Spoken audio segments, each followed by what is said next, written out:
नमस्कार, राधे राधे, जय श्री कृष्णा। मेरे चैनल वृंदे राखी पर आपका स्वागत है।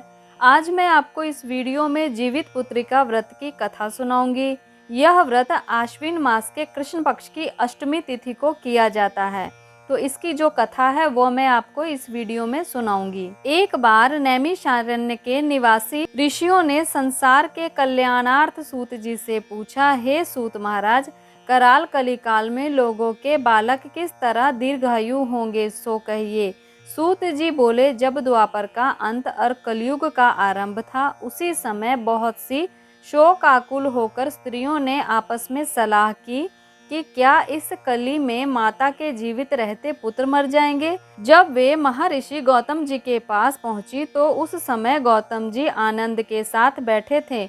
उनके सामने जाकर उन्होंने मस्तक झुकाकर प्रणाम किया। तदंतर स्त्रियों ने पूछा, हे प्रभु, इस कलयुग में लोगों के पुत्र किस तरह जीवित रहेंगे? इसके लिए कोई व्रत या तप हो तो कृपा करके बताइए। इस तरह उनकी बात सुनकर गौतम जी बोले, आपसे मैं वही बात कहूँगा जो मैंने पहले से सुन रखा है। गौतम जी ने कहा, जब महाभारत युद्ध का अंत हो गया और द्रोण पुत्र अश्वत्थामा के द्वारा अपने बेटों को मरा देखकर सब पांडव बड़े दुखी हुए, तो पुत्र के शोक में व्याकुल होकर द्रौपदी अपनी सखियों के साथ ब्राह्मण श्रेष्ठ धौम्य के पास गई और द्रौपदी ने धौम्य से कहा, हे विप्रेण, कौन सा उपाय करने से बच्चे दीर्घायु हो सकते हैं? कृपा करके ठीक ठीक कहिए। धौम्य बोले, सतयुग में सत्य वचन बोलने वाला, सत्य आचरण करने वाला, समदर्शी जीमुत वाहन नामक एक राजा था। एक बार वह अपनी स्त्री के साथ अपने ससुराल गया और वहीं रहने लगा। एक दिन आधी रात के समय पुत्र के शोक में व्याकुल कोई स्त्री रोने लगी, क्योंकि वह अपने बेटे के दर्शन के बिना निराश हो चुकी थी। वह रोती हुई कहती थी, हाय, मुझ बूढ़ी माता के सामने मेरा बेटा मरा जा रहा है। उसका रुदन सुनकर राजा जीमुत वाहन का तो मानो हृदय ही विदीर्ण हो गया। वह तत्काल उस स्त्री के पास गया और उससे पूछा, तुम्हारा बेटा कैसे मरा है? बूढ़ी ने कहा, गरुड़ प्रतिदिन आकर गांव के लड़कों को खा जाता है। इस पर दयालु राजा ने कहा, माता, अब तुम रोवो मत, आनंद से बैठो, मैं तुम्हारे बच्चे को बचाने का यत्न करता हूँ।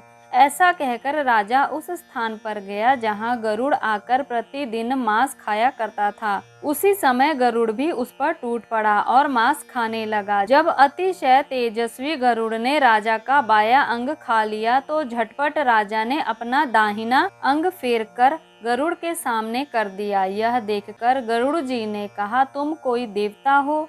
कौन हो तुम? मनुष्य तो नहीं जान पड़ते। अच्छा, अपना जन्म और कुल बताओ। पीड़ा से व्याकुल मन वाले राजा ने कहा, हे पक्षीराज, इस तरह से प्रश्न करना व्यर्थ है। तुम अपनी इच्छा भर मेरा मांस खाओ। यह सुनकर गरुड़ रुक गए और बड़े आदर से राजा के जन्म और कुल की बात पूछने लगे। राजा ने कहा, मेरी माता का नाम शैव्या और मेरे पिता का नाम शालिवाहन है। सूर्यवंश में मेरा जन्म हुआ है और जीमुत वाहन मेरा नाम है। राजा की दयालुता देखकर गरुड़ ने कहा, हे महाभाग, तुम्हारे मन में जो अभिलाषा हो वह वर मांगो। राजा ने कहा, हे पक्षीराज, यदि आप मुझे वर देना चाहते हैं तो वर दीजिए कि आपने अब तक जिन प्राणियों को खाया है वे सब जीवित हो जाएं। हे स्वामिन, अब से आप यहाँ बालकों को ना खाएं और कोई ऐसा उपाय करें कि जहाँ जो उत्पन्न हो वे लोग बहुत दिनों तक जीवित रहें। धौम्य ने कहा कि पक्षीराज गरुड़ राजा को वरदान देकर स्वयं अमृत के लिए नागलोक चले गए। वहां से अमृत लाकर उन्होंने उन मरे हुए प्राणियों की हड्डियों पर बरसाया। ऐसा करने से सभी लोग जीवित हो गए जिनको कि पहले गरुड़ ने खाया था। राजा के त्याग और गरुड़ की कृपा से वहां के लोगों का कष्ट दूर हो गया। उस समय राजा के शरीर की शोभा दूनी हो गई थी। राजा की दयालुता देखकर गरुड़ ने फिर कहा, मैं संसार के कल्याणार्थ एक और वरदान दूंगा। आज आश्विन कृष्ण सप्तमी से रहित शुभ अष्टमी तिथि है। आज ही तुमने यहाँ की प्रजा को जीवन दान दिया है। हे वत्स, अब से यह दिन ब्रह्म भाव हो गया है। जो मूर्ति भेद से विविध नामों से विख्यात है, वही त्रिलोक्य से पूजित दुर्गा अमृत प्राप्त करने के अर्थ से जीवित पुत्रिका कहलाई है। सो इस दिन जो स्त्रियां उस जीवित पुत्रिका यानी कि दुर्गा और कुश की आकृति बनाकर तुम्हारी पूजा करेंगी तो दिनों दिन उनका सौभाग्य बढ़ेगा और उनके वंश की वृद्धि होगी। हे महाभाग, इस विषय में विचार करने की भी आवश्यकता नहीं है। हे राजन, सप्तमी से रहित और उदया तिथि की अष्टमी को व्रत करें, यानी सप्तमी विद्य अष्टमी जिस दिन हो उस दिन व्रत ना करें, शुद्ध अष्टमी को ही व्रत करें और नवमी को पारण करें। यदि इस पर ध्यान ना दिया गया तो फल ही नष्ट हो जाएगा और सौभाग्य तो नष्ट हो ही जाएगा। जीमूत वाहन को इस तरह का वरदान देकर गरुड़ बैकुंठ धाम को चले गए और राजा भी अपनी पत्नी के साथ अपने नगर को वापस चले गए और धौम्य द्रौपदी से कहते हैं, हे देवी, मैंने यह अतिशय दुर्लभ व्रत तुमको बताया है। इस व्रत को करने से बच्चे दीर्घायु होंगे। हे देवी, तुम भी पूर्वोक्त विधि से यह व्रत और दुर्गा जी का पूजन करो तो तुम्हें मनवांछित फल प्राप्त होगा। मुनिराज धौम्य की बात सुनकर द्रौपदी के हृदय में एक प्रकार का कौतूहल उत्पन्न हुआ और पूर्ववासिनी स्त्रियों को बुलाकर उसके साथ यह उत्तम व्रत किया। गौतम ने कहा, यह व्रत और इसके प्रभाव को किसी एक चील ने सुन लिया और अपनी सखी सियारिन को बतलाया। इसके बाद पीपल वृक्ष की शाखा पर बैठकर उस चील ने और उस वृक्ष के खोते में बैठकर सियारिन ने भी व्रत किया। फिर वही मादा चील किसी उत्तम ब्राह्मण के मुख से यह कथा सुन आई और पीपल के खोते में बैठी हुई अपनी सखी को सुनाया।